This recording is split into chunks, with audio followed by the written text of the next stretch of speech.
কষ্ট পায়, এবার যদি কষ্ট পায় তাহলে বোঝা গেল তুমি এখনো রহমানের বান্দা হতে পারো নাই। বুঝাতে পারলাম? ইয়ামশুনা আলাল আরদি হাওনাও ওয়া ইযা খাতাবাহুমুল জাহিলুন ক্বালু সালামা। এবার তারা দম্ভ ভরেও চলে না। হাওনাও মানে কি? দম্ভ ভরে না চলা। দম্ভ ভরে চলা, দম্ভ মানে কি? অহংকার করে চলা। এবার অহংকার কোন জিনিস দ্বারা প্রকাশ পায় বর্তমানে? বর্তমানে তো হাদিস কোরআন বুঝতে গেলে রাজনীতি চলে যায়। কেন চলে যায়? দুনিয়ার সমস্ত মানুষের রাজনীতিবিদ, একজন মানুষ এমন নাই যারা রাজনীতি করে না। বুঝতে পারি নাই? যেমন কয়েকদিন আগে আলোচনা করছিলাম যে ওই আমাদের 4 হোটেলগুলোর মধ্যে যে পরিমাণে আলোচনা হয়, এই আলোচনা যদি সংসদ ভবন হইতো আমাদের দেশ সুন্দর হয়ে যেত, ঠিক না?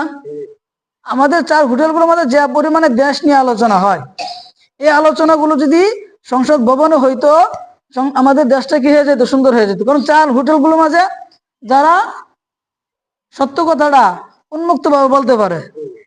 বুঝতে পারি নাই? উন্মুক্ত ভাবে 4 হোটেলের কথা বলা যায়, কিন্তু এর বিরুদ্ধে যে কথা সেও বললে কি হবে? সেখানে ক্ষমতা দায়ী করার জায়গা নাই। এই আলোচনাগুলো যদি সংসদ ভবন হইতো তাহলে কখনো আমাদের দেশটা এই এত কষ্ট থাকতো না।